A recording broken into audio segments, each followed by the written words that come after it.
We're really excited about this phenomenal panel of speakers and this amazing topic.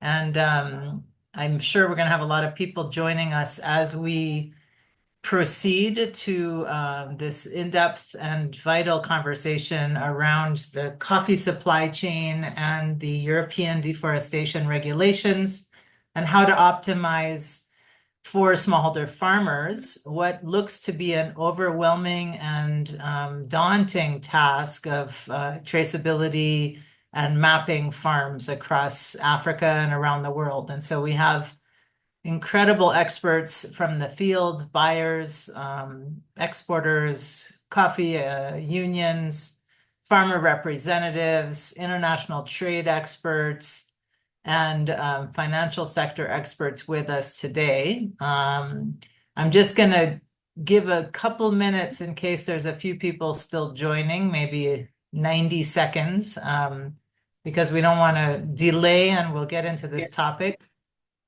rapidly. And I just want to let you all know, of course, we hope this is a very interactive engagement. So as we have already, Haile Makonnen has introduced themselves. If you want to introduce yourselves as we're speaking in the Q&A or in the chat, we're looking forward to getting to know you and your questions as we proceed into an in-depth discussion about reducing losses in value and markets due to new compliance and trade regulations.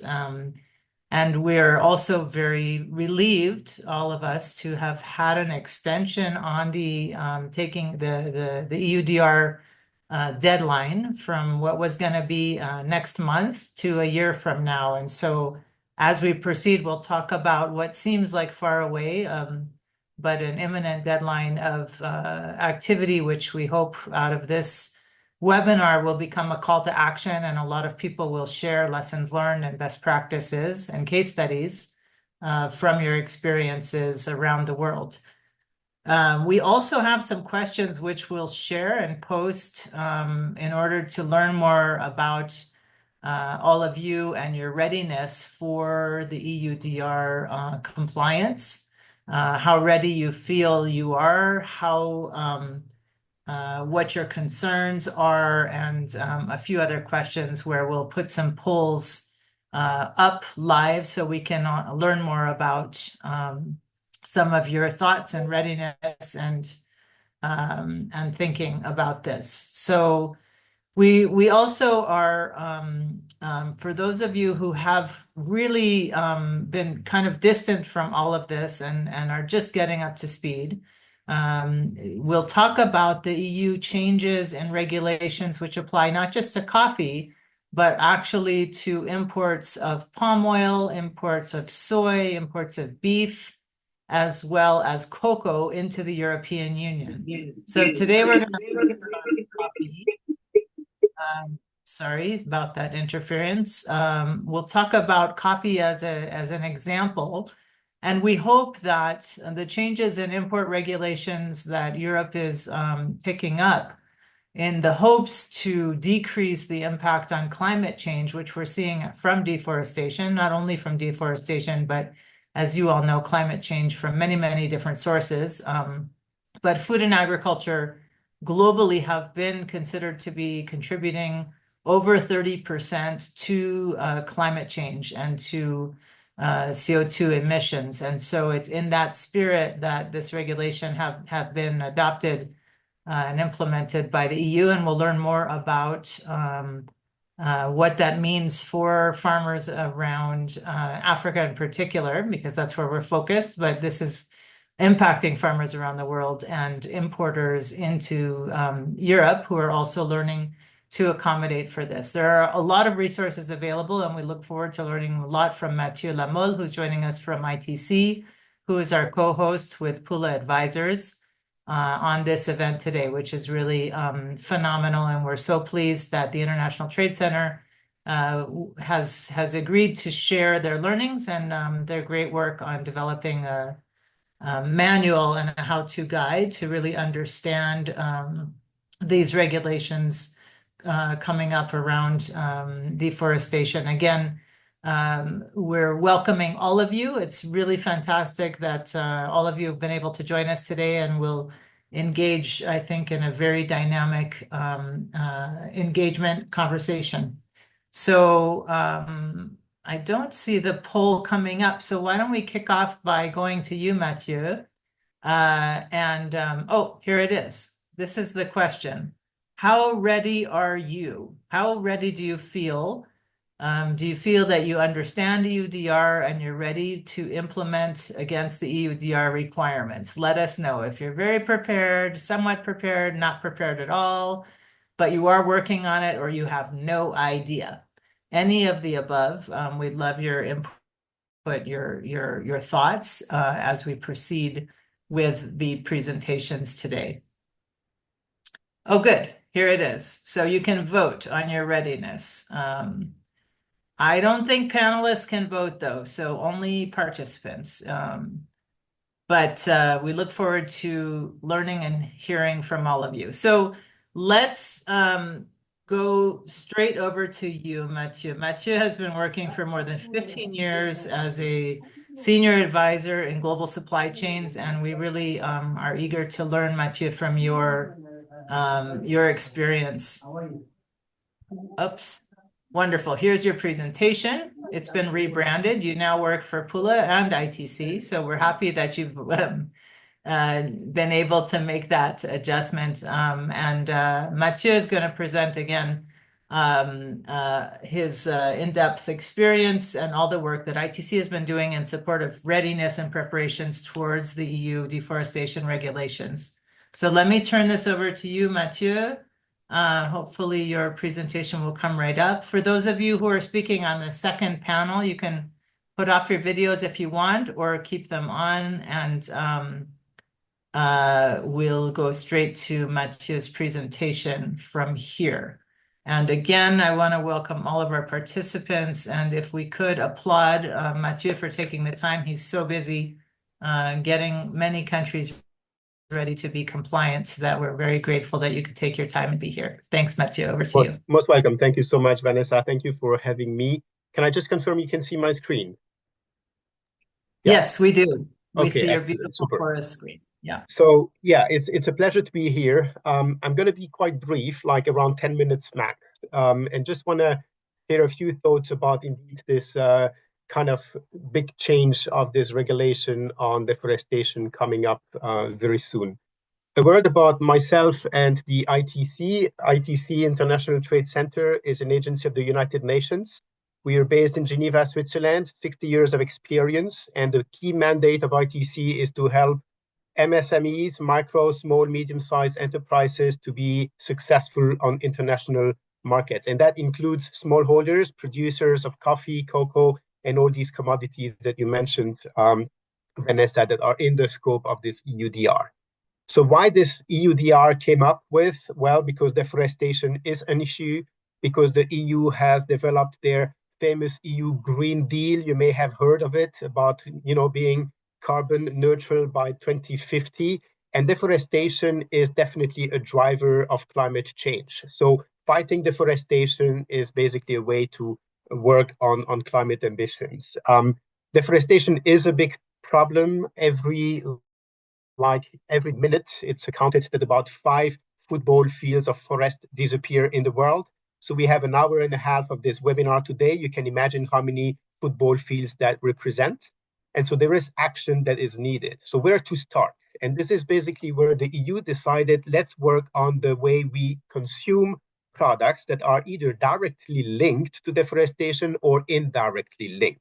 That means that the EU is a big importer of many commodities that have a tradition of actually boosting up agriculture expansion and potential deforestation. So this is what the EU wants to control and make sure that any product that enters the EU market has gone through a due diligence, a risk assessment, and a sort of a level of insurance that it is not coming from a deforestation type area. So this is basically what the EU put together as a proposed regulation. It actually entered into force already in June 2023. So it's been more than a year that the regulation has entered into force. Now, it hasn't entered into application yet. That's what you said, Vanessa, because of a certain transition period which started 1st of July 2023 and lasts until now, with a potential indeed extension of another 12 months to prepare. But that time to prepare, even if we think 12 months is a long time, it's actually a very short time because there are a lot of things to ensure with traceability and assurance that the products entering the EU market are actually deforestation free. And that is a key requirement of the regulation. You see three big elements: deforestation free, legally produced. The companies placing the product on the market need to go through a due diligence. That means assessing the risks and mitigating them. And then the EU is also coming up with a benchmarking system to classify every country in the world, including regions in the case of big countries, and assign them with a risk level: high, medium, low. So in the case of Ethiopia, Uganda, Kenya, Rwanda, Burundi, all of the countries in East Africa, do you expect to have a low risk profile, or will it be medium or even a high risk? We don't know. It's too early to know. The EU is working on it. But it will definitely impact the level of risk assessment companies will do in order to access the market. So you need to be ready for ensuring the products are deforestation free. In this case, of course, we talk about coffee. You mentioned as well, many other commodities are also in the scope of this regulation. It's not just for coffee, and it is not just for imports by the EU. The focus is also on soy, rubber, cocoa, leather, wood and timber. And that means that products that are also produced within EU, I think, for instance, cattle, beef, or wood, timber, paper, all these products that are produced in Europe also have the same obligation. So this is not just an import-oriented regulation, it is also for the domestic market in the EU. And that's important to know. How does it impact East Africa? How does it impact global supply chains? You see here a link to an ITC interactive web page, and I encourage every one of you to, you will have access to the slides, but you can then look at this web page. And there is an interactive map. You can just click on the country and you see the exposure to EUDR. How many millions of dollars are actually in scope of EUDR when it comes to your country and the sector of coffee, or is it cocoa, or is it natural rubber? So this is very powerful for policymakers, but also for private companies to understand the exposure of EUDR in their natural context. Here is just the same data, but in a graphic mode to look at the analysis. Talk about Uganda, $420 million exported to the EU on an annual basis, average. And 63% is actually of the share of Uganda exports of coffee that go to EU instead of going to other markets. That means what? That means that if the market is closing up because you're not compliant to EUDR, it's a huge loss. It's an economic drama for the country. And same goes for Burundi, 61% go directly to the EU. Okay, if you look at the value of the trade is lower for Burundi, but this is a critical commodity to get money back, to get actually dollars into the economy, and to get their infrastructures up and running. So all of these are just saying that the statistics show trade flows are being exposed to EUDR, and we need to be ready. How can ITC help? Well, Pula is a fantastic example of good work happening on the ground. We'll go into that detail in a moment. On our side at the UN, we see very, very much 5 areas of action. Awareness raising, sensitization. People need to know, need to understand what it entails, and need to start acting. And that's exactly the type of work that we are doing today on this webinar. Analysis and research, understanding the risks, understanding the tools, the methodologies, the quick wins, and how to go about it. That's also a big important point. Policy advice, that's where ITC will work also with government and policymakers to understand their take and how they can be supported in adjusting and supporting their own local national economies. Capacity building, that's for private sector, like consultancy, like working with the companies, the exporters of coffee, and giving them the tools, the manuals, the handbooks, the whatever capacity they need to actually start working on the traceability and the deforestation-free assurance for their products. Technology platforms, that's the IT bridge, technology for traceability, technology for data collection. And I am sure we're going to dive into some details here because Pula is an expert in that area. We have some funding. ITC does have a 40 million euro project in Eastern Africa. It is not just for coffee, it is not just for EUDR, it is a big program focusing on multiple commodities, including those that are not in the scope of EUDR. It's about market access, productivity, quality, packaging. So a big program of ITC, but that can help definitely to support some very good efforts happening in the coffee sector across the board of all the countries included into this market access upgrade program called the markup. Awareness raising, well, webinars today is one example. There are many more, public or regional, national or sector specific. We do that as part of ITC's normal work. Capacity building, you mentioned, Vanessa, as well, those handbooks and manuals that we are developing. And this is a page. They are available free of charge. Everyone can download and start working on them and looking at how to comply with the EU kind of step by step. And then technology platforms, so building some interoperability of solutions. We understand private companies, but also governments are investing a lot of time and efforts in data collection. And the key point for us is to facilitate, enable, and channel the data so that whenever it is collected once, it does not need to be collected 5 times just because the coffee is connected down the road to 5 European buyers. So we try to make sure data collected once is sufficient to avoid duplication. That's what we try at ITC. And again, I think we have very good prospects of collaboration here with Pula. I will just finish with 2 examples of how does that work in practice, the EUDR. So this is an example of Uganda coffee producer, supplier going to a company in Belgium and then actually exporting it back to the UK. The data on deforestation free will be checked 2 times. Once it goes from Uganda to Belgium, and once again when it leaves the European market and goes to the UK.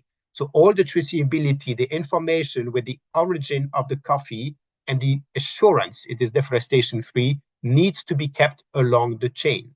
And the chain sometimes seems easy and quite straightforward, but sometimes it's more complex. And that's the example where it's about a coffee exporter from Uganda going again to Antwerp in Belgium, and then turning it, roasting the coffee in Germany for the German market and for the UK, or a part of it going to Switzerland outside of the EU.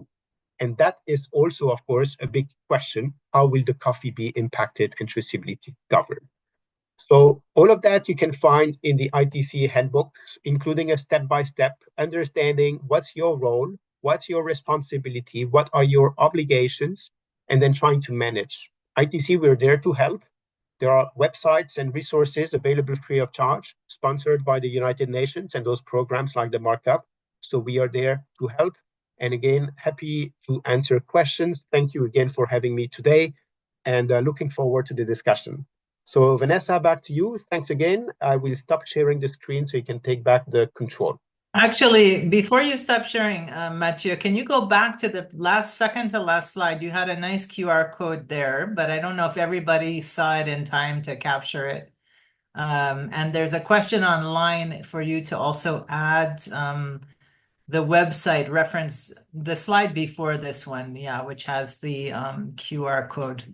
Fantastic. Yeah, so Mathieu gave us so much incredible, valuable content here, and I hope all of you are adding questions into the Q&A online. And if you don't see your question, it may already be in the answers, so go ahead and look at those answers. But I wanted to highlight this point that Mathieu made, which is on the trade flows and the complexity. And we know that before you drink a cup of coffee in, in Paris or in New York, it goes through so many different touch points. So the point that you made about the value addition and the complexity of tracing a farm level tree, all the way through each of the roasting and blending and packaging touch points. So I think that's something which many buyers are finding a bit terrifying. But that's why we're here to talk about it. And so we're really thankful and grateful that you have these QR codes and the links to these fantastic resources. And hopefully everybody who's online is busy taking notes. We also are recording this discussion. And so Mathieu wanted to present 3 times as many slides, but we told him we have too many speakers. So don't worry, he has more information available on demand. But he'll And stay on with us, right? the slides can be shared as well. So those that are in the attendance list today, it's up to the organizers and Pula to share. But my slides are again happy to share. I can also put in the chat my email address. I'm not scared about being flooded with emails. I have a team as well helping me at ITC, so you can always get back to us, and we'll see what we can do. One thing I didn't mention is also we have launched an e-learning course on EUDR. The e-learning was just closed last week, but we have another edition coming up soon. So if you stay tuned on the LinkedIn page of ITC and also all of us here, you can also benefit from that if you're interested. So there will be other iterations of those e-learning sessions coming up soon.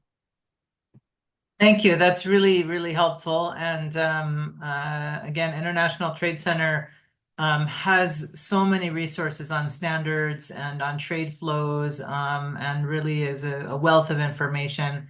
And also hosts the She Trades platform with particular learning for women entrepreneurs, which I really appreciate. So thank you, Mathieu. We're going to go back to my earlier mentioned questions and ask the audience again these 2 questions, which I think are useful for us to better answer your thinking. So we would like to know what aspects of traceability you find most challenging to implement. And we're going to have a vote pop up here. We hope you can all vote, whether it's around the GPS or GIS mapping and data collection. Do you find most challenging quality control and validation issues around data quality?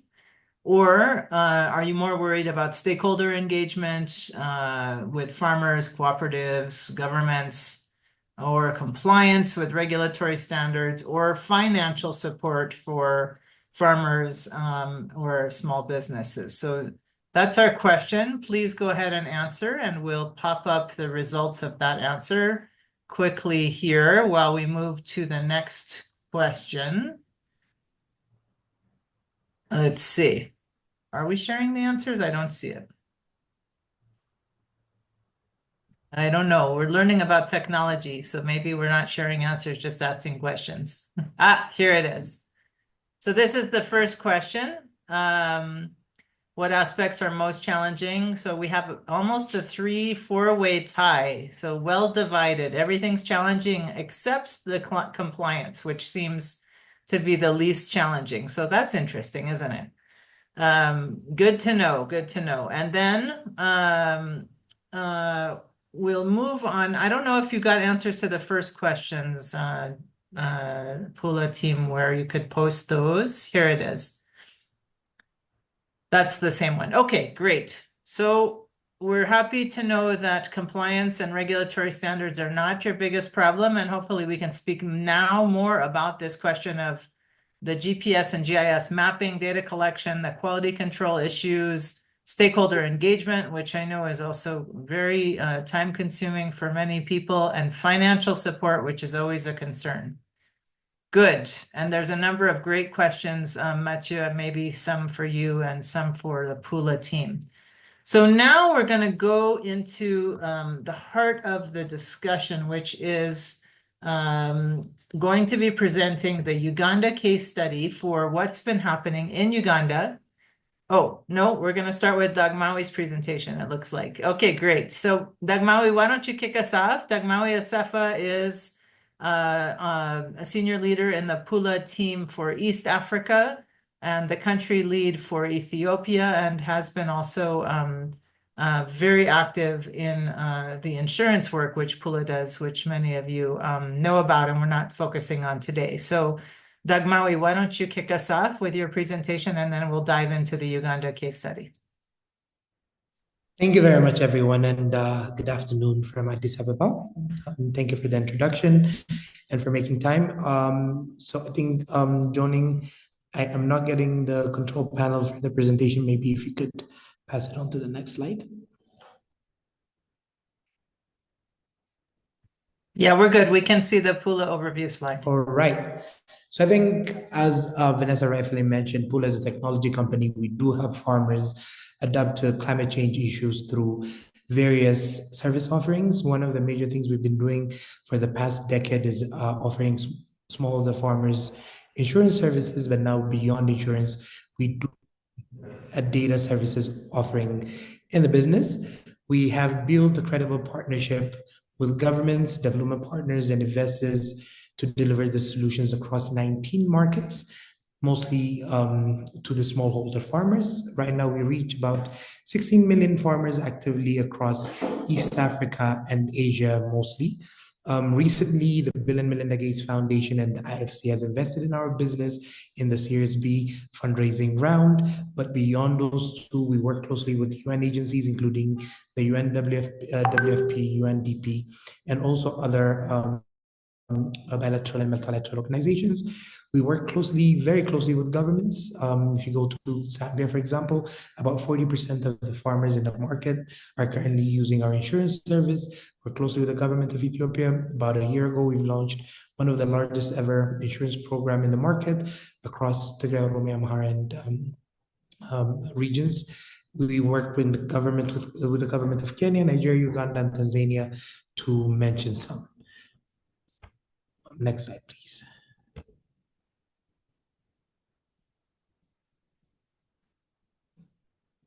Jonin?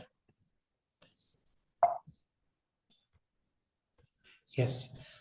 I think that being said, so data is the core of our business, and that's how we support both our insurance and data services business segments. For our insurance program, for example, we do have field agents across the 19 countries collecting over 10 million data points every year to help us inform our program as well as help inform agricultural decision makers globally.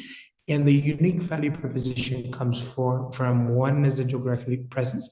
We're present in African and Asian countries, and we've demonstrated data collection capabilities in the market. We do this across these two markets for more than 32 crops, including coffee, cocoa, allowing us for robust data collection, and we've set protocols for them. In terms of on-ground capacity across markets, we have thousands of field forces and field associates that are equipped with our in-house application and have received in-person trainings to run leveraging our systems. So if you go to Uganda, for example, we are currently having over 1,500 to 2,000 field agents collecting data every day at the smallest administrative level. If you come to Ethiopia, we do have over 1,000 field agents collecting data for various programs that we're running. And all of this data comes into the largest database that we have. We collect the millions of data points. We do sample various information of farmers. As a result, right now we have one of the largest and fastest growing farmers database in emerging markets.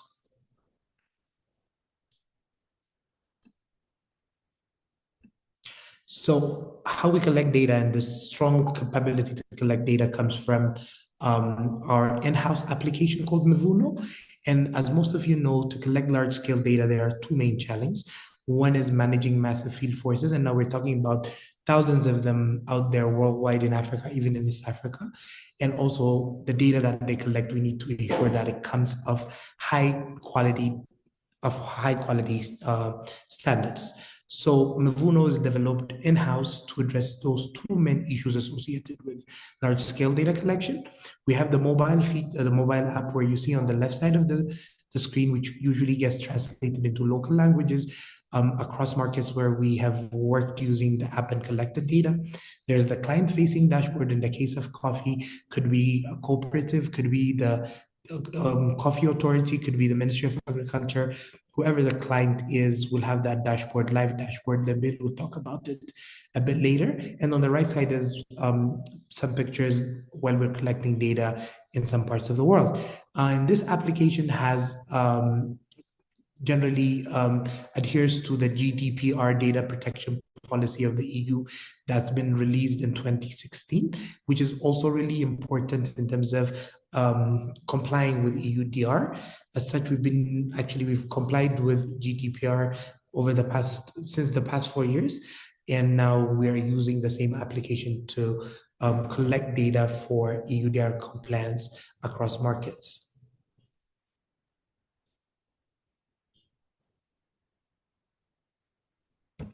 Next slide, please. All right. So Mavuno can be tailored and customized to the needs of the clients to gather and analyze this data. Using Mavuno thus far, we've collected, as I said earlier, over 10 million data points every year. First thing that we collect is farmer data, biodata, which includes consent, as well as basic demographic information of the farmer, customizable to the needs of the client. In addition to that, we've been collecting geolocation data, which includes GPS points and polygons, even prior to the EUDR compliance or EUDR regulation being enacted a few months back. In parallel to that, the same application we use to measure yield and productivity data for the smallholder farmers actively across different markets. Interestingly, a few years back is when we started working in West Africa to collect yield for cocoa producers, in addition to the geolocation data for one of the largest cocoa traders out of out of Ghana and Cote d'Ivoire. Beyond yield and productivity data, we do collect farming practices data, but in general, the key takeaway here is this app could be modified and customized based on the request of the client's interest. For example, in the coffee sector, if our clients are interested about aging of the tree, yield, and also any other data that would be useful for them while they're on the field, we can include those custom asks so that the outcome of the data that we collect will be super helpful beyond the specific task, given that we'll already be on the field engaging with smallholder farmers. So by customizing Mavuno, it becomes a flexible platform and also supports precision data collection efforts. And the adaptability and the customization is what helps Pula and also our clients deliver relevant and impactful solutions in the space of climate change adaptation, as well as beyond, aligned with their operational needs and objectives. Next slide, please.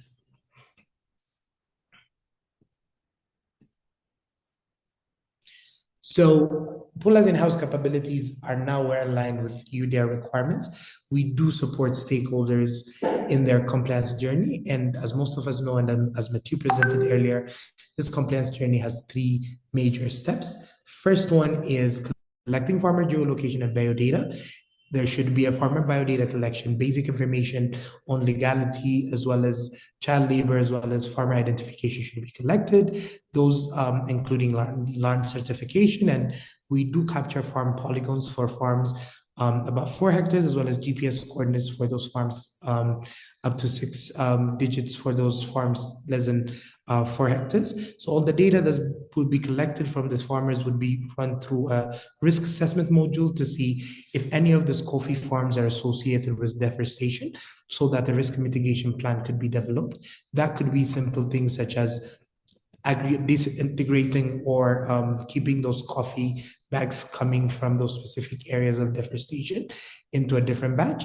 Once this data is collected and we support governments or clients in developing and implementing those risk mitigation measures, and jumps into the traceability part where there needs to be a record of tracking of the movement of products throughout the supply chain. So all this data that's been collected by a company like Pula, along with would be submitted to the exporter, and the exporter based out of Ethiopia, Uganda, Kenya, would send those data points to a buyer in Europe, where the due diligence report will be fulfilled on the behalf. So in general, we've been geolocating farmers for the past decade for our insurance and data services program as such. This is one of our strongest suits in doing so, and we do have the strong data collection presence across markets. As for data collection protocols, this is what you see that we've been conducting. There's a polygon map demo from a screen grab that we took for our program, as well as you can see it on the web version or the client-facing dashboard. This application has been included in the UNITC EUDR Handbook Module number 5 as one of the ground data collection tools for meeting EUDR requirements. And this brings three main things into consideration. One is doing it at scale with existing resources on the field and doing it at speed at the same time, cost effectively. Next slide, please. And I think now we can present a quick video from our work in Uganda and how we do it. And then we can wrap up this section. Kuna kijana anaitwa Samuel, alinipigia simu kutoka Pula. Atakuja kwa shamba yangu kufanya mapping. Alipofika, aliniambia hiyo ni sheria. Na kutoka Europe, hiyo mapping ilikuwa inafanya kahawa yangu ikubalike na Europe. We've majorly worked with exporters in Uganda. The conversations started earlier this year when we went and then approached them, informed them about the regulation, the deadline, and the importance of having their farmers mapped. So we started a pilot.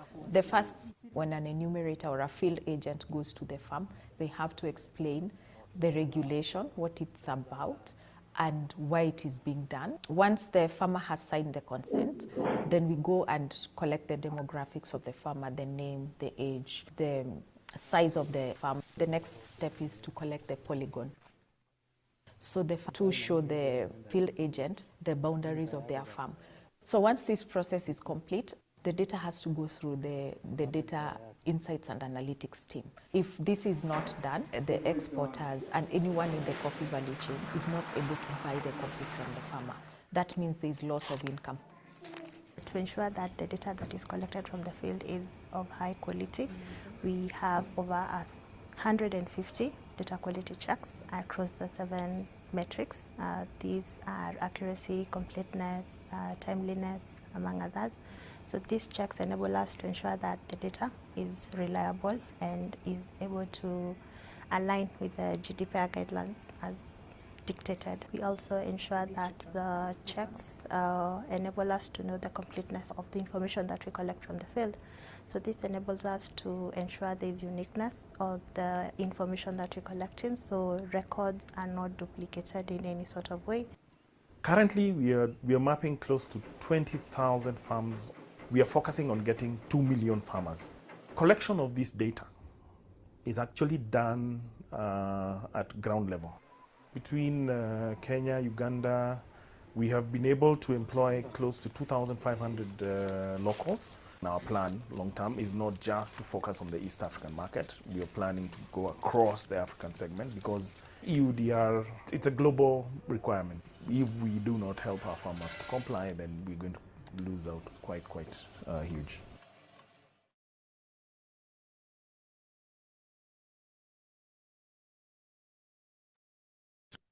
Great. I think that Dagmawi, is that wrapping up your presentation, or you have some Yes. additional? I think we can wrap up, but one thing, that video, apologies, I think I said it was from Uganda.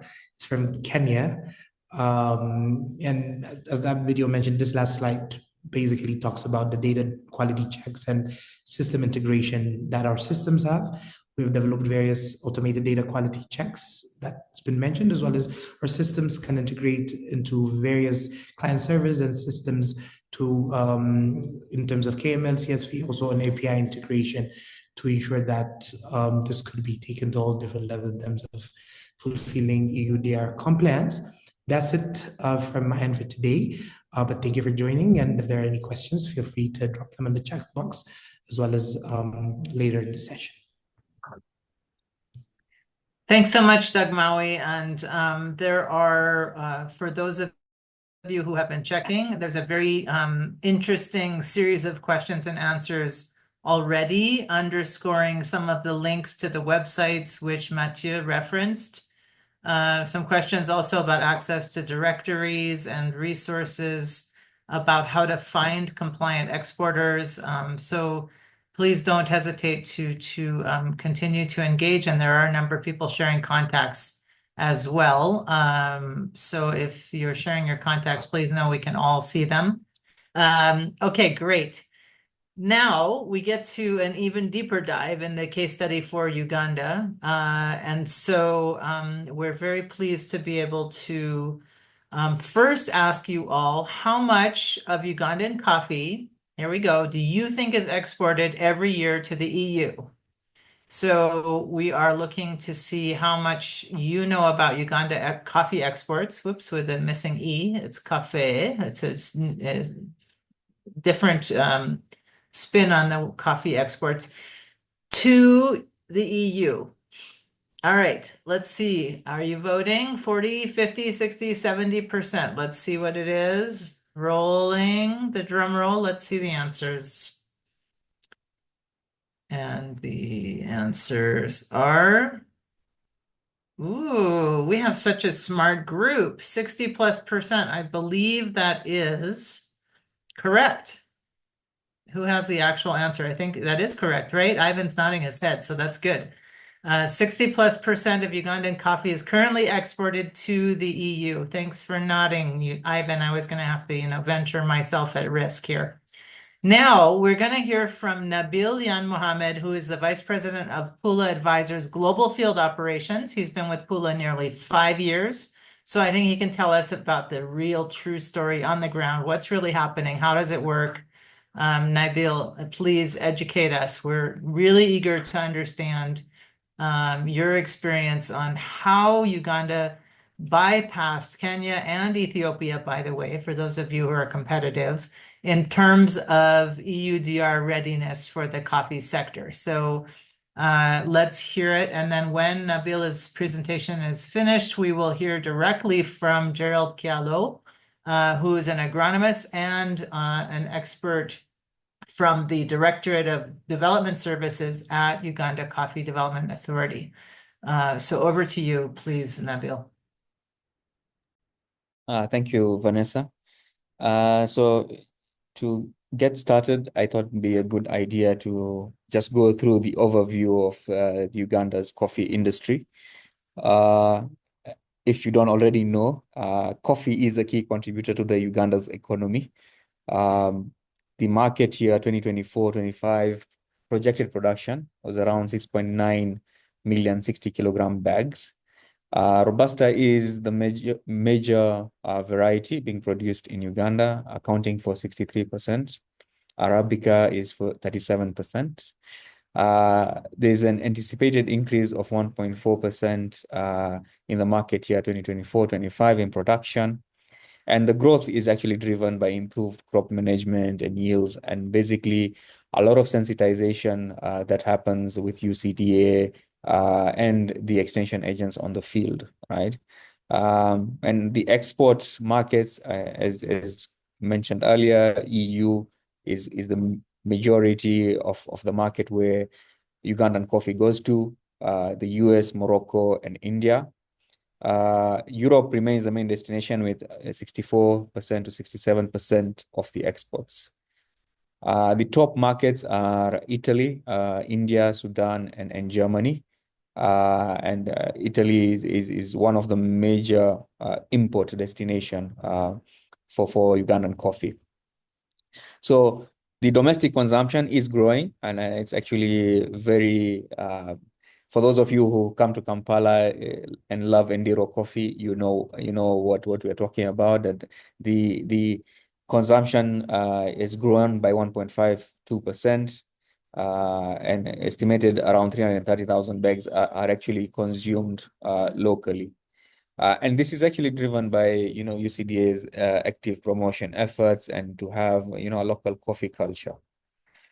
So what has the government been doing so far for EUDR compliance? The UCDA has, brought in a program where this should be a nationwide registration of coffee farmers. In fact, it's part of the Coffee Act where every coffee farmer needs to be registered. And part of that is also to have a coffee register, a national coffee register for traceability purposes. And a product of all of this work will now create a national traceability system where coffee can be traced from the producer.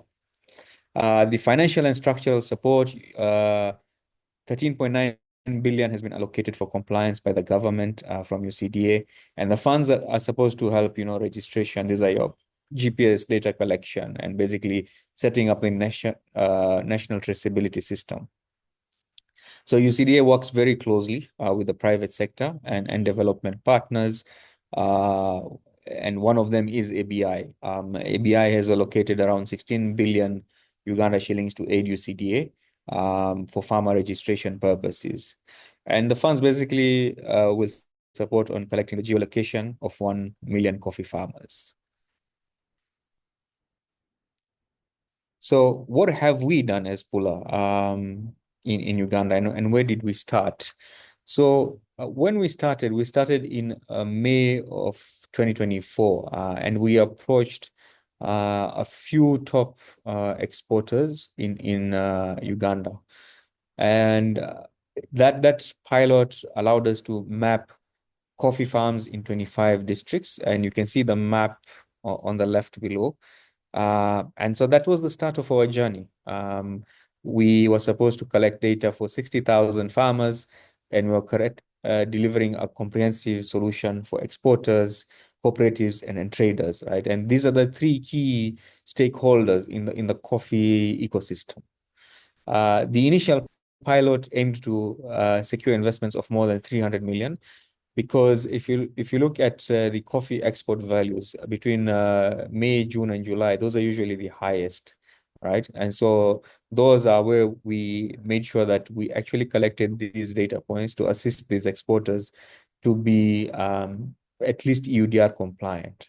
And so what did we do? We basically provided geopolygons that represent the actual size of the farmers.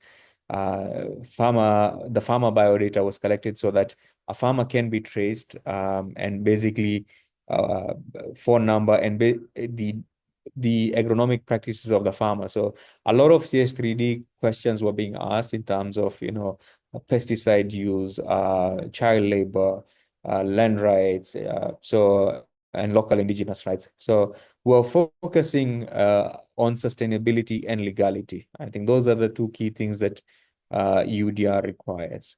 And these 60,000 polygons that were collected were then undertaken for deforestation checks. So when we started with a very tough steep learning curve. When we started, we had the top picture on the left, right? And this was a key challenge that we were facing on multiple projects. And actually other companies were also facing the same problem, where people were drawing polygons and the polygons were being overlapped. And this was a serious problem because at the heart of Pula, it's a data company, right? And that's what we care about, and we care about the quality of data that we collect globally, right?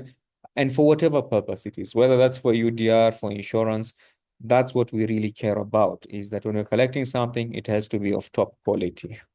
And so when it comes to the polygon, we found that our solution at the start actually was not solving for the case of overlapping polygons.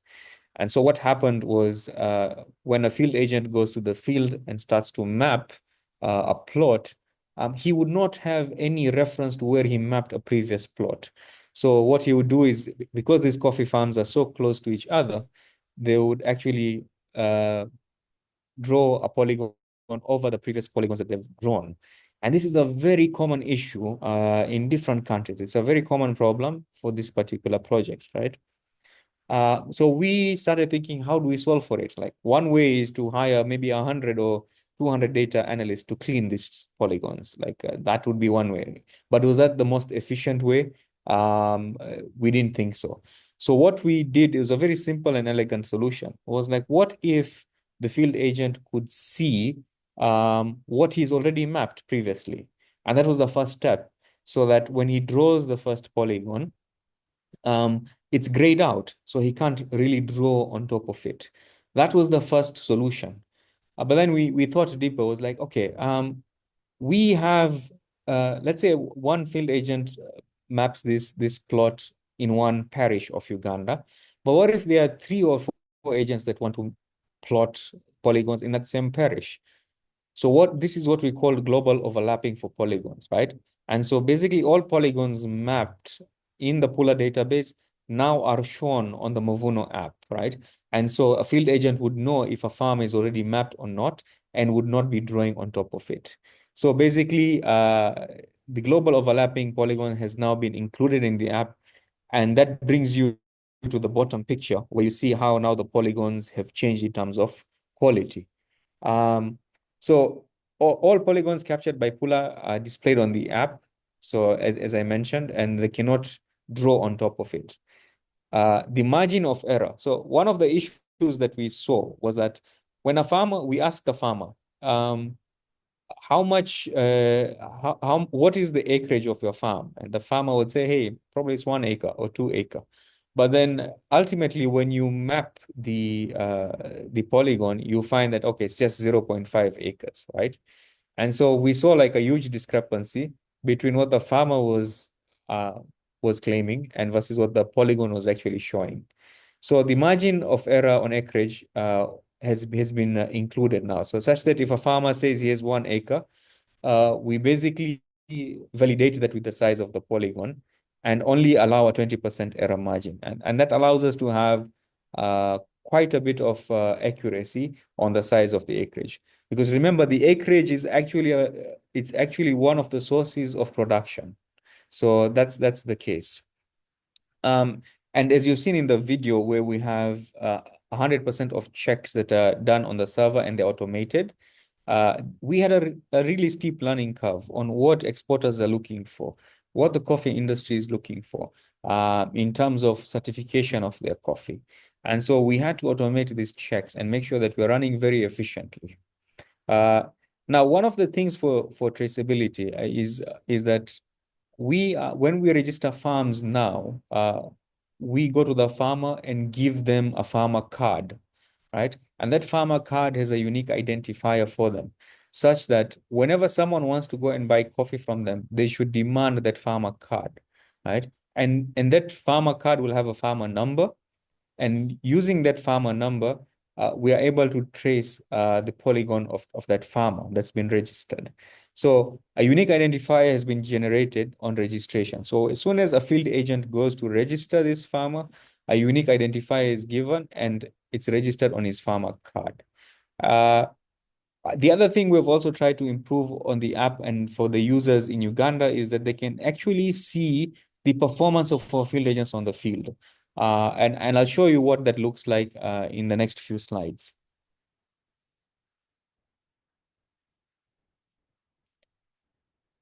So the journey ahead right now is Pula is now gearing up to map close to 2 million farmers in Uganda through the ABI and UCDA farmer mapping programs, right?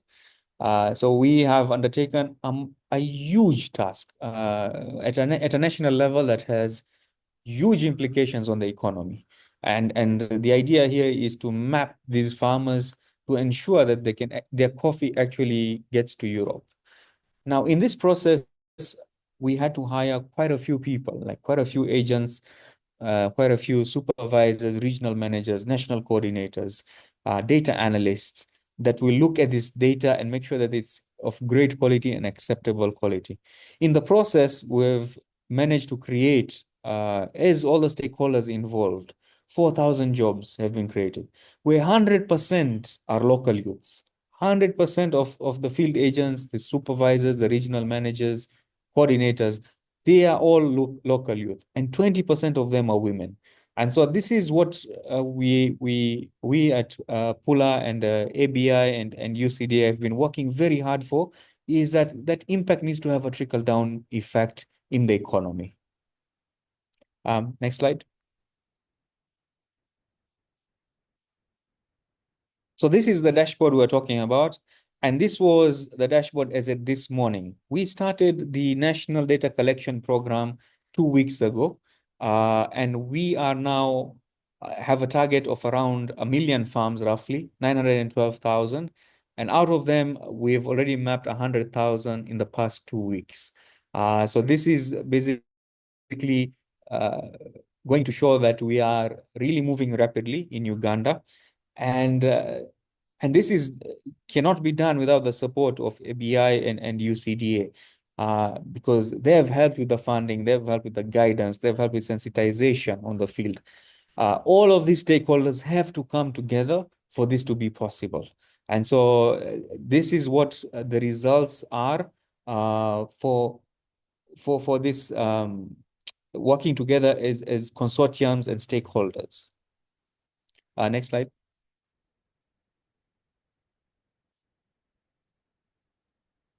And so you can see where we have been mapping so far. And this is now the map impact of where the farmers are being mapped.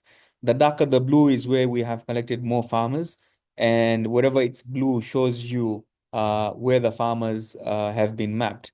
So, and this shows our presence all over Uganda and the main coffee growing districts. In fact, majority of the coffee comes from these areas.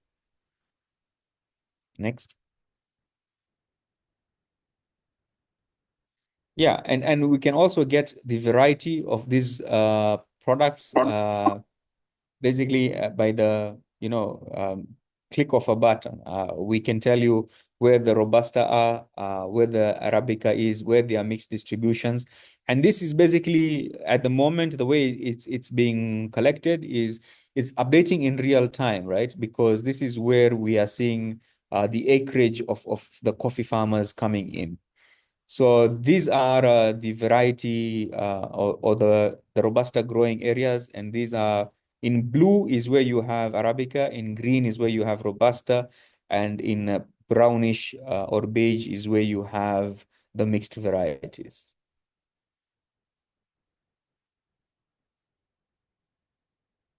And so, yeah, so this is what we're talking about. The farmers are being, given farmer cards. As you can see, these are pictures of our farmers. They're being registered with their farm details and their farmer numbers. On the extreme right, you'll see a field agent registering a farmer, and you'll see that they're given a card. And basically, pictorial evidence is taken of these farmers holding these cards with GPS points geotagged and date and time stamps. So this is the first step to traceability, right? So whenever someone wants to buy coffee, the farmer card is present, and then basically you can trace coffee at the first step. Of course, there are many different challenges that we still need to solve for, but these farmer cards now is essentially the first step to traceability. We think it's an important step in the Ugandan market. So at this Thank you. event, That's fantastic. Yeah.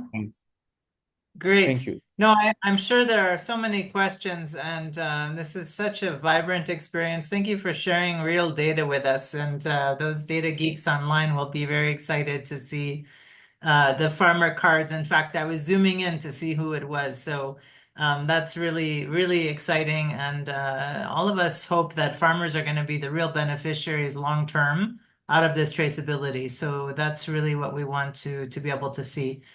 Did we have another question? Is that before we go into Gerald, are you ready for us, Gerald? Or it looks like Ivan wants to speak. But Gerald is up next. Oh, there you are. Hi, Gerald. Okay, Hi. great. So we're from Dr. Gerald Kialo from UDC-A, that's the Uganda Coffee Development Authority.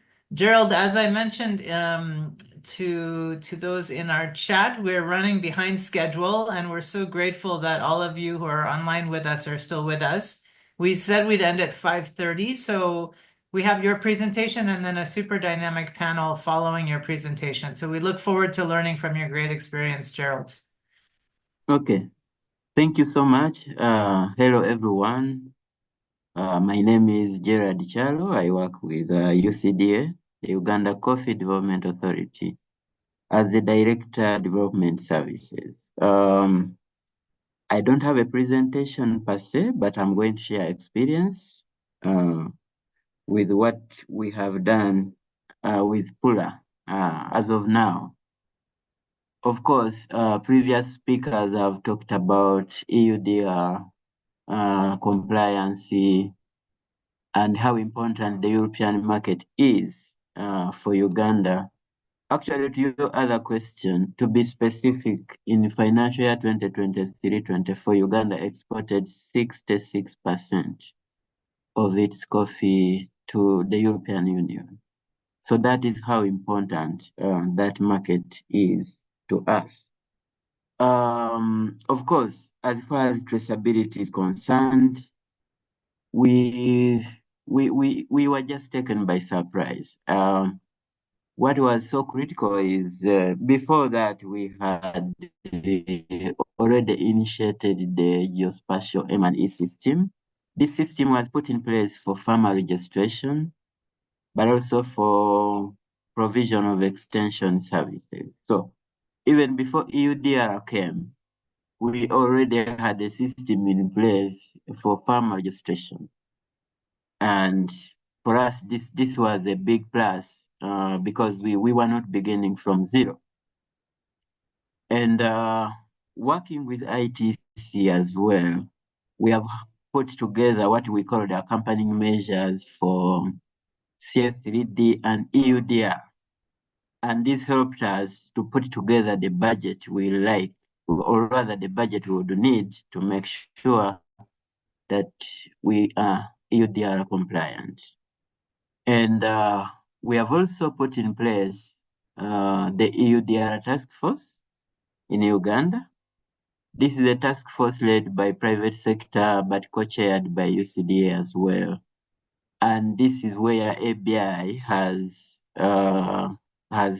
provided resources for mapping of farmers. This is where the 16 billion from ABI that Nabil is talking about has been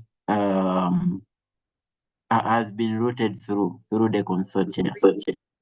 Yeah, so we do have this, and the government has put in place a fund as well, totaling to around 13.9 billion Uganda shillings. But actually, our total budget we put in place for farmer registration and traceability was around $9.2 million. Going forward, we have realized that it's perhaps not enough. The budget is not enough. But what we are doing is right now is with Pula mapping. I think the biggest challenge right now is, can we map the farmers? Can we get the data in place?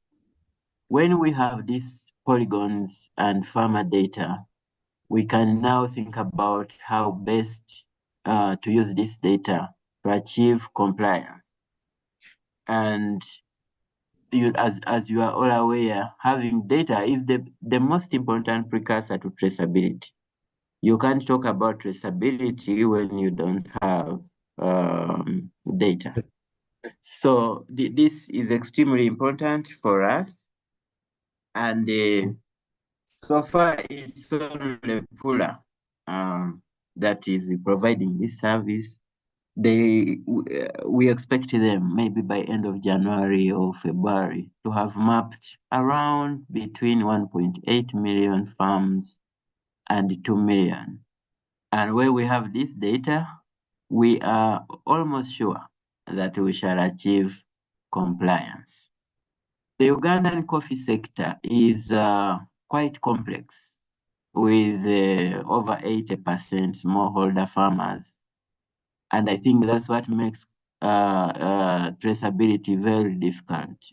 You have so many smallholder farmers owning maybe around less than 0.5 hectares each. But then you also have the complexities of traders, aggregators, then you have processors, you have exporters, and all those, each of them is going to be mapped to have a unique identifier or a unique ID that Nabil was talking about. It's only when you have this unique ID in the future that you will be able to transact in coffee. Because without it, you will not be able to buy, you will not be able to sell, because we shall not be able to trace your coffee. So this for us is the most important aspect of traceability. We have also had a bit of kind of issues with the private sector, issues emanating from data storage. This is very important. In the laws of Uganda, we have a data collection, protection, and storage act. And we must, all this data for farmers must be kept by government. And I don't know how it is in other countries, but of course the private sector have been feeling that they should have this data and keep it. So this is an aspect as Pula is collecting data. I'm sure Nabil, if you asked him to share, he would share the nightmares we have had as far as data storage is concerned. But of course, we're also thinking about a data warehouse. A data warehouse is where we will finally have that data stored, and where we think that each and every Ugandan working in the coffee sector can access this data and use it for traceability and compliance purposes. So it's really work in progress. We have learned a lot along the way, right from putting in place budgets, organizing the private sector, and also getting to data collection, and then you have issues coming on data storage, and then the traceability itself, the national traceability system. So it's for other countries, I think it's a roller coaster to deal with. But I'm sure whenever you need support, you can always talk to us. We have the experience now, and we can support each and everyone who wants to be supported. I think let me stop here, and then we can move on to the other aspects. Thank you so much, Dr. Gerald Kialo. And this is really a kind invitation to share your learnings. We really appreciate the efforts that we know are so significant. And we are aware that data sensitivity is one area where many governments and partners have significant concerns.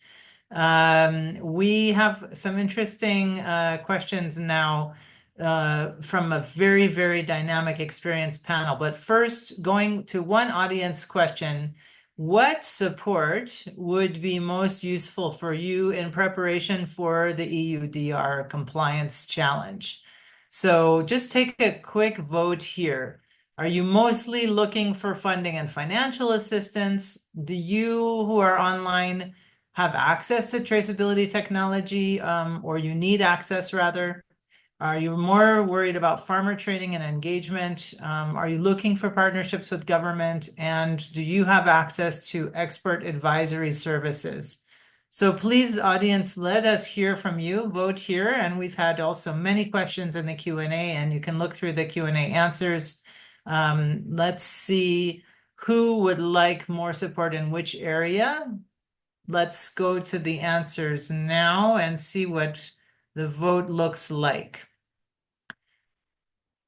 Okay, big surprise, more funding and financial assistance. If I were voting, I'd add that one too. A lot of you are looking for access to traceability and technology, as well as farmer training. That's absolutely critical. Very few of you want more partnerships with local government, so that's fine. And expert advisory services, good. That's not the point of this conversation. So now let's go to our super panel.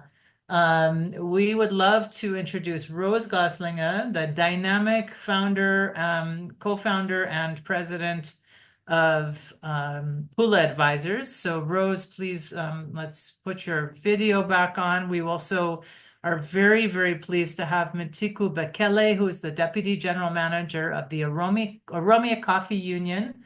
The Oromia Coffee Farmers Cooperative Union in Ethiopia, as many of you might hear, is a huge 500,000 smallholder farmer membership organization. We're also very pleased to have with us Caroline Wamono. Caroline represents the ABI, who has been a critical funding partner of the Cameroonian experience, and I'm sure she can speak to us about the critical partnership platform you have convened. And then we're so excited that Baruch Fikru has been able to join us. At least he was online. I hope he still is. Baruch is actually one of the buyers who is having to deal with the risks on the importing into Europe and the buying side and rethinking from the Volcafe perspective. So we're happy to also hear from you, Baruch. And then we still have online with us Mathieu Lamole and Dr. Gerald Chialo, but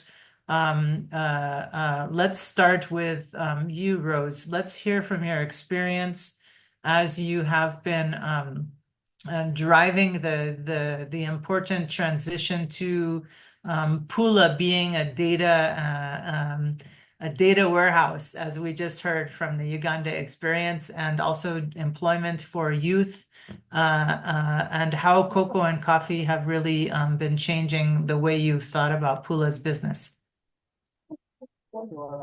Sure. Thanks, Vanessa. I'm really excited to be here and see such a great panel and speakers before us, and also my fellow panelists. Thank you all and everybody for coming here.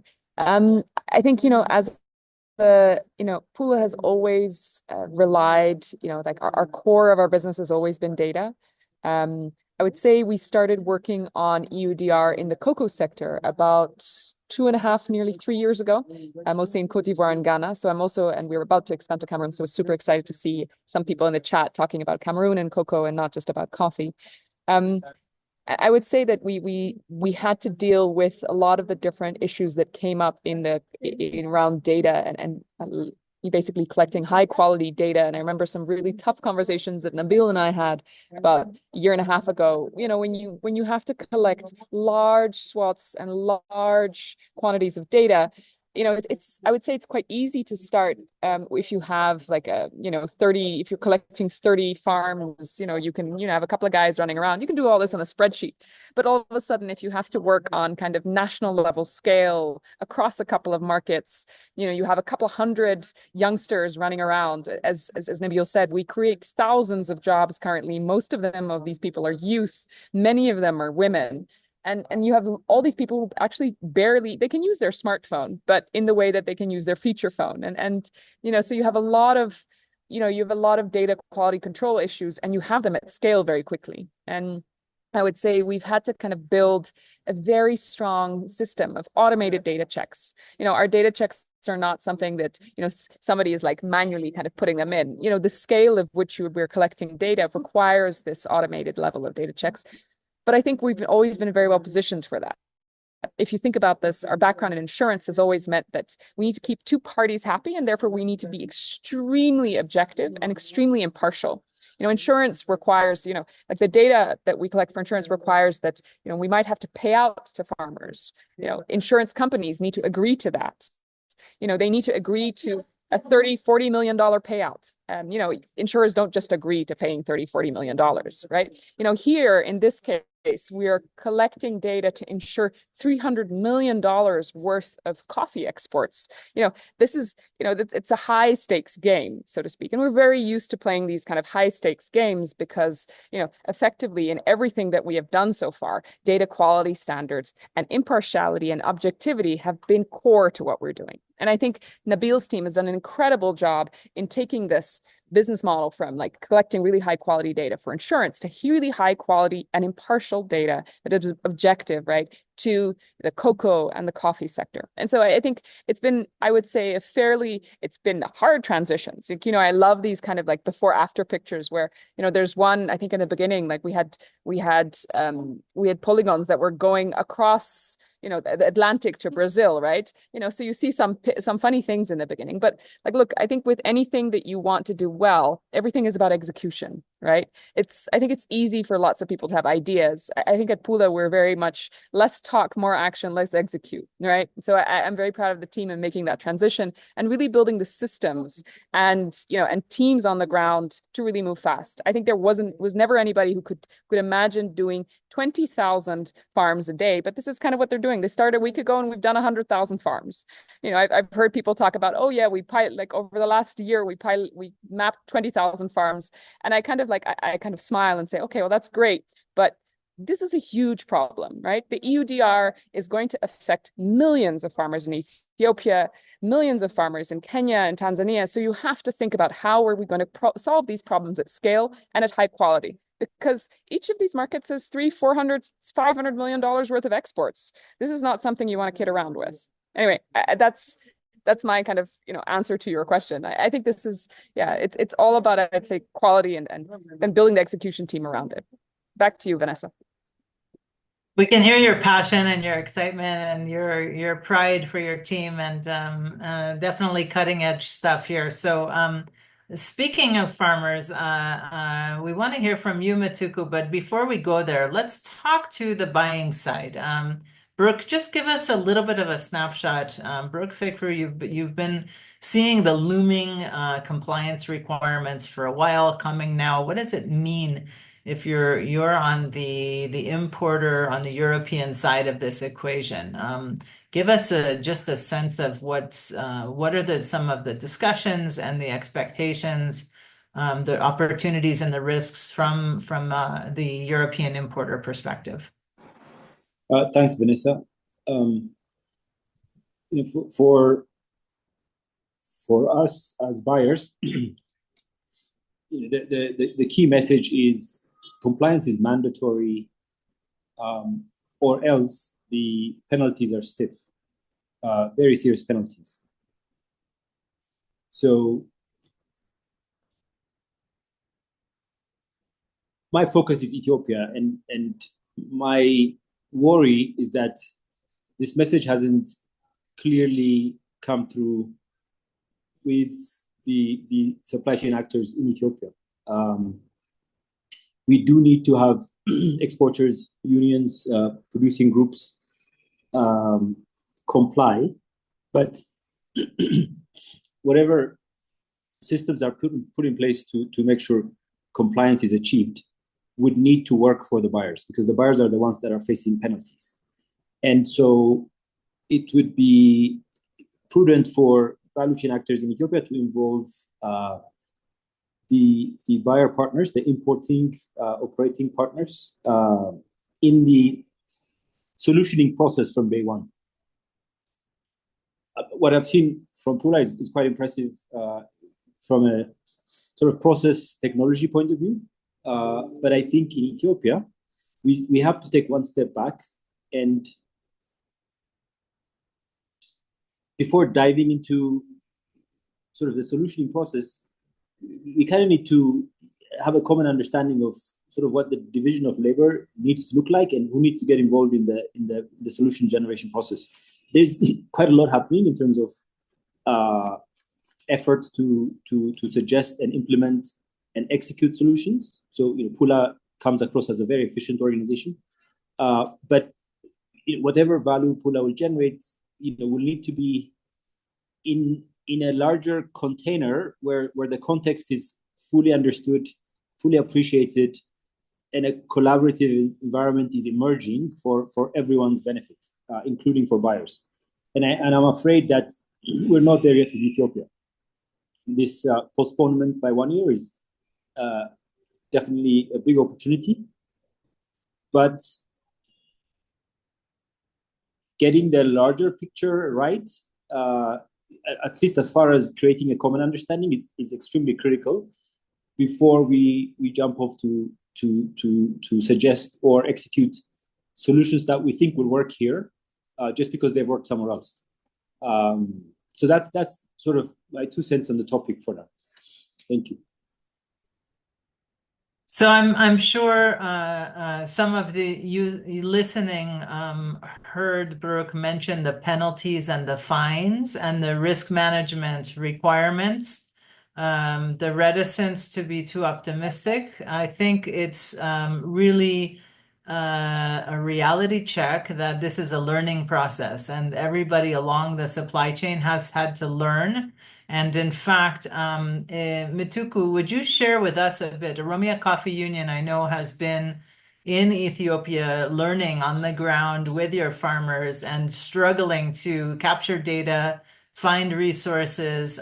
So tell us what you've learned so far, Matuku. And I know I had a conversation about a month ago with your colleagues as well to see what does the data even look like when you send it, right? Because you have to collect it, but then you have to send it off to the buyers and then they have to review it. So tell us a little bit about your experience.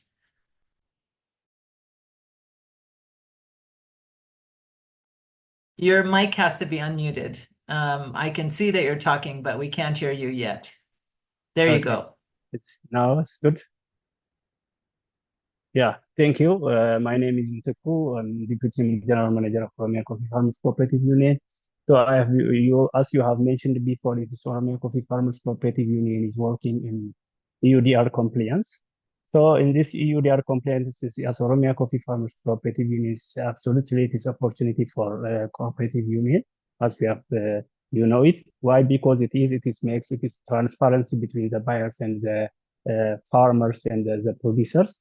So this makes a good market access for Oromia Coffee Farmers Cooperative Union if you are working eagerly to comply this EUDR. But also it is a quality assurance. If we are comply with EUDR, it is good for traceability of coffee. As you know, traceability coffee is journey of coffee from farm to the end of the consumers. So if we comply this EUDR, it is better to improve our traceability. In traceability, as you know, it is a cultivation, processing, transportation, and distribution is also, there are so many actors is participated in traceability. So because of this, if we comply this one, it is a good opportunity. So while we are complying with this one, we have already started as Oromia Coffee Farmers Cooperative, and we may get is challenges to comply this one.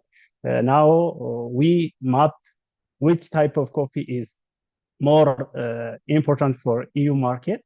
We identify this one before complying or before data collection.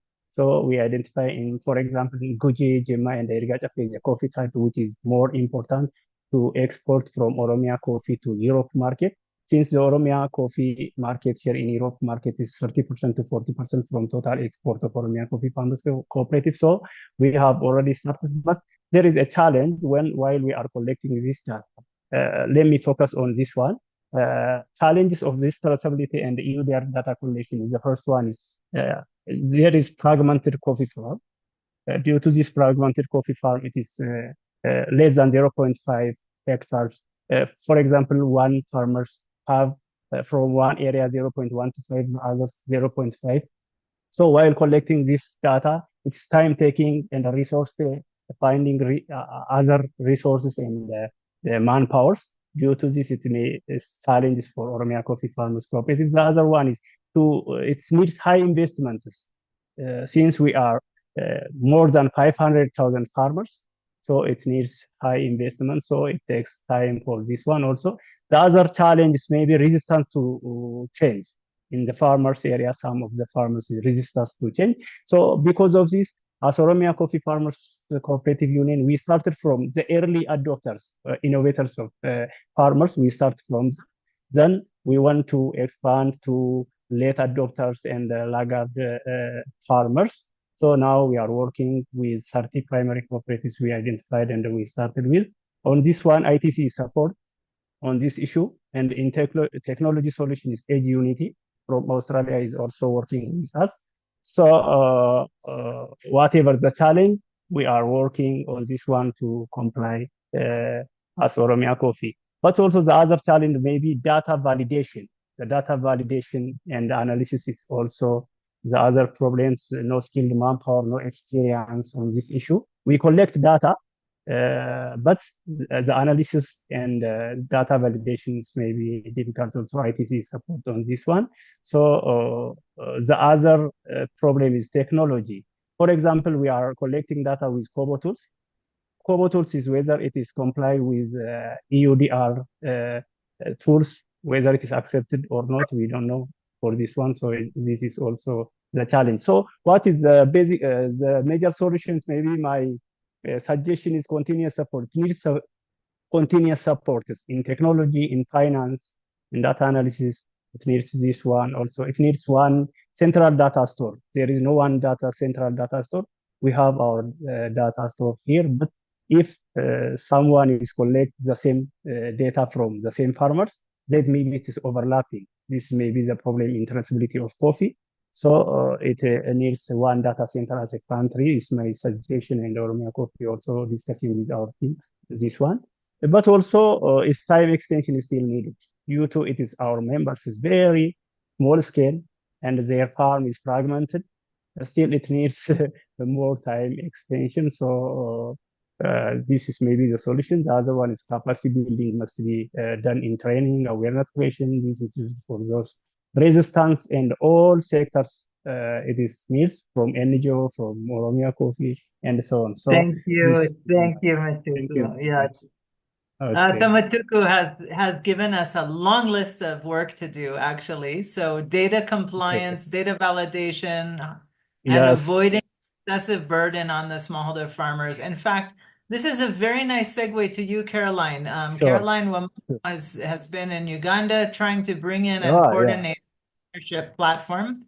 So Matuku, let's learn how Uganda did this. And Caroline, can you give us some insights as we come to a close? We have just 5 minutes left in our program, but we hope,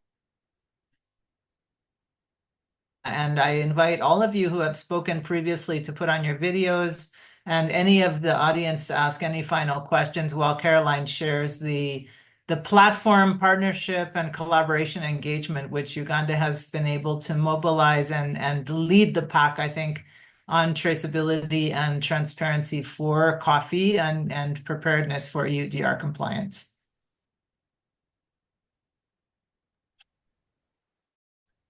Thank you, Vanessa.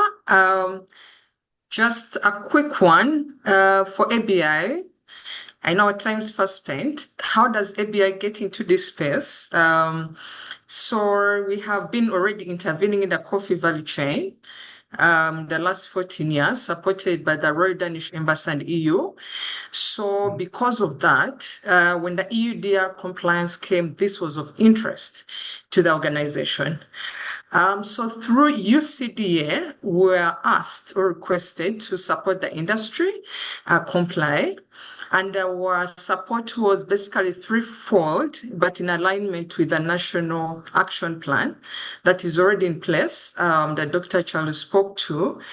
And we basically intervened first at the awareness creation stage, together with Royal Media that is taking lead. We set out to ensure that the country is fully aware of what the EUDR compliance requirements are. So this included having our engagements on all the major media stations in the country, engaging all the stakeholders, including cultural leaders, interreligious councils, and politicians. So that was critical before when we start with data collection or taking any step, because we understood that if the message and why this exercise is being done is not well understood, then all the work that we intend to do or all the investment that we shall put into this space, we shall not be able to achieve what it's set out to do. So that was critical. But secondly, we also took note that the coffee sector includes a diverse number of stakeholders. As clearly mentioned by the other colleagues, we are having the cooperative, the SMEs, we're having top exporters, but we're also having government on the other side. We're having politicians, because this is a national security crop, we are having quite a number of stakeholders. So as ABI, we found it imperative to support the element of having a coordination unit in place that's being led by Cafe Africa. And their role really was focusing on ensuring that there's industrial alignment at every stage. Information is reaching all stakeholders as needed, but also trying to get the convergency. Coffee being a crop that it is for Uganda, it's extremely competitive. Everyone has a different perception and divergent views. So it was important that there is a body to ensure that the industry is engaged and is aligned. And this process is still going on for the next 3 years. So to ensure that compliance is happening, Wrap together up with your consultants, vision, Caroline. Yeah, thank you. We're just coming to the end of our time.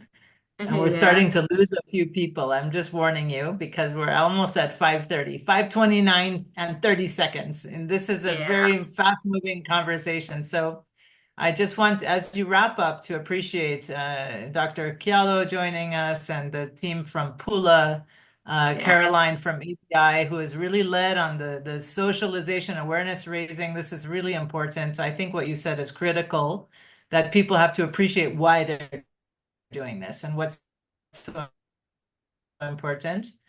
Brooke reminding us of the risks of the importers. We appreciate those risks and penalties which are potential. Mathieu still being online. I don't know if you can put your video back on. You're probably in 3 other meetings, sharing all the resources that ITC have made available. There you are. Great.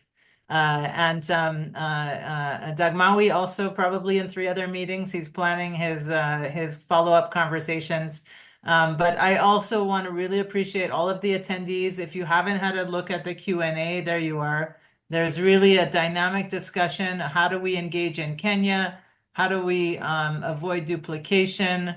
And there's really also some interest. Some people would like to come and see, Gerald, if you would like to host them in Uganda.